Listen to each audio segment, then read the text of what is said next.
Welcome to Storytime with Dad. Today, we will be reading Comrades. Meow, meow, meow, cried the little black kitten.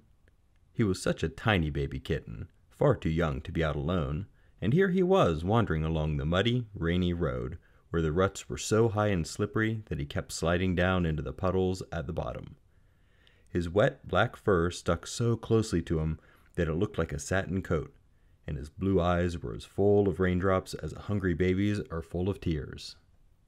If you can understand cat language, you will understand that all those meows meant, "I want to cuddle up to my warm mother. I want some milk. I'm scared and lost, and oh dear." Flop! He went into another puddle. His mother was lying in front of a warm stove with two kittens cuddled up to her asleep. She did not even notice that her third and smallest baby had been shut out when she and her family came into the kitchen that morning after their usual walk. Some kitten mothers are not at all like boy and girl mothers, are they? Trot, trot, trot came a brown pony down the road, and splash, splash went the muddy water from the pony's hooves and the wheels of the tiny milk, eggs, and butter wagon which the pony drew.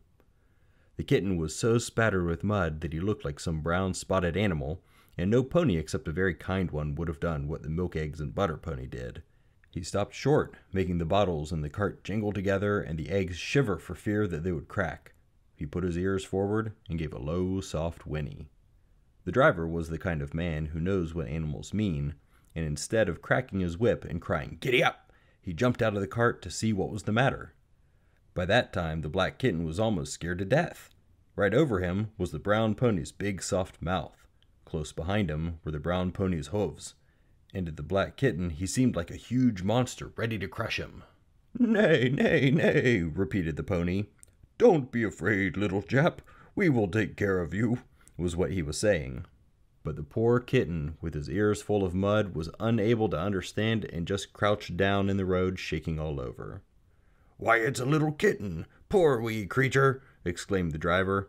And although the black kitten was still too scared to understand the words, he understood the warm hands which picked him up and the dry pocket of the raincoat into which he was slipped. In front of a blazing fire that evening sat a little boy named Peter. Toys were scattered all around him, splendid toys, a big drum, a music box, blocks, toy soldiers, and picture books. But in spite of them all, Peter was looking very sad. His blue eyes were like the kitten's eyes that morning when they were full of raindrops. But there were no raindrops in that cozy nursery. "Crackle, crackle, laugh with me," chuckled the flames in the fireplace. But Peter's lips went still farther up in the middle and down in the corners. "Master Peter, here's your supper," said Nurse, bustling in. "Whatever is the matter with you, I don't know. Why don't you laugh and play and eat heartily as you used to?" She put a bowl of bread and milk on the little table in front of the fire, and hurried off to talk to the cook about a party that they were going to that night when Master Peter was asleep.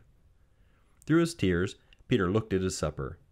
The happy little flames shone on his silver mug and spoon, making them look as though the fire danced there also. The flames laughed to see themselves shining on the silver as in a mirror.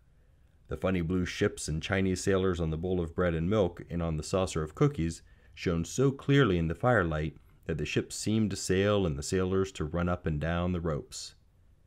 On most evenings, Peter would have laughed with them, but tonight he felt just as the black kitten had felt in the muddy road that morning, lonely and homesick. His mother had gone away on a visit, and her goodbye present to him had been all these splendid toys scattered on the floor. "They will keep you happy, dear," she had said when she kissed him goodbye. But Peter wanted something more than toys to make him happy. He wanted somebody very real for him to play with. There were no children in the neighboring houses, for the last 3 days in the rain had kept Nurse from taking him to the park. That's where he would have played with Jack and Polly and little Ray. Peter did not know what made him so sad, but he felt a weird lump come in his throat, and in another moment the raindrops in his eyes would have turned into a real storm of tears when the door opened softly, and in walked a black kitten. Then the door was closed quickly by someone outside. Perhaps it was the milk, eggs, and butter man, or do you think it could have been the brown pony himself? He was the one who had saved the black kitten's life, and who understood all about kittens and little boys, too. Peter sometimes drove behind him with the milkman, and once he had ridden up on his back. So I have a feeling that he had something to do with it. No one ever knew who opened that door, of course, But soon the whole house knew that Peter, sorrowful, tearful, lonely little Peter, had found a friend. With a meow of delight, the black kitten ran to Peter, and the little boy cuddled it in his arms and fed it milk out of his blue and white bowl and scampered happily around the nursery with it until, happy and sleepy, they rolled up together in a warm ball in front of the dancing flames and went to sleep.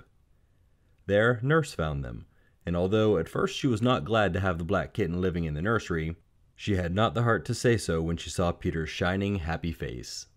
Nurse, see who's come to play with me," murmured Peter sleepily. "He must sleep on a pillow beside my crib and eat out of my blue ship bowl and have the belt of my blouse to tie a bow around his neck on Sundays. See how he loves me, Nurse. He's purring the way the kettle sings, and—" But here Peter fell asleep again while Nurse tucked him up in his cozy bed with the kitten beside him. That night, when Nurse had gone to the party, a log fell forward in the big fireplace, and one happy little flame sprang out and danced up and down before it leapt up the chimney. It lighted up the corners of the nursery, and of course it looked for Peter. There he lay, fast asleep, dreaming of his kitten, and there, on a cushion beside the crib, was curled the black little kitten dreaming of Peter. The flame shone a little more brightly so it could peek under the eyelids of the boy and the kitten. There was not a trace of raindrops in one of the 4 blue eyes, nothing but shining dreams in them all. The flame was just settling back to skip happily up the chimney when it heard outside a soft neigh, neigh. It was the brown pony jogging home after a late last delivery of cream, and of course the flame, which understood the dreams of a little boy and a kitten, understood what the pony was saying. "Good night, dear little comrades," he neighed. Bless you, sweet dreams." The end. Comrades is a short story by Mary Stewart, and it does a great job showing the importance of friendship in a person or animal's life. We see clearly in each creature, a human, a kitten, and a horse, that although we may have our own languages, we all have a common need for friendship and closeness with other creatures. The horse is wise and understands this more than most, so the story suggests that he is the one who united Peter and the kitten. Regardless of who did it, this turned out to be exactly what Peter needed when his mother went on a trip. You see, toys and objects don't bring us happiness, but friendship and relationships with other people do. The mother in the story didn't quite understand this. She seemed to think that Peter would be happy if she gave him some toys to entertain himself while she went away. But Peter was very sad. All he wanted was to be with his mom or with his friends at the park. The toys may have been fun at first, but they quickly became boring and meaningless to him. I'm sure you have toys or things in your life that have become old and no longer interest you as they once did too. But people in relationships aren't like that. Relationships can bring real joy and happiness, so it's important to take time, make friends, and really work on those friendships. Much later in your life, the toy of today will be long forgotten, but the friends that you played with won't. Just like Peter will remember Jack, Polly, and little Ray when he grows up, you'll remember your childhood friends when you grow up too. In fact, they'll probably still be your friends when you're all grown up. I hope you liked the story. Please drop me a review and email feedback to hello@storytimewithdad.com or tweet me at dadstorytime. Thanks for listening. We'll see you next time.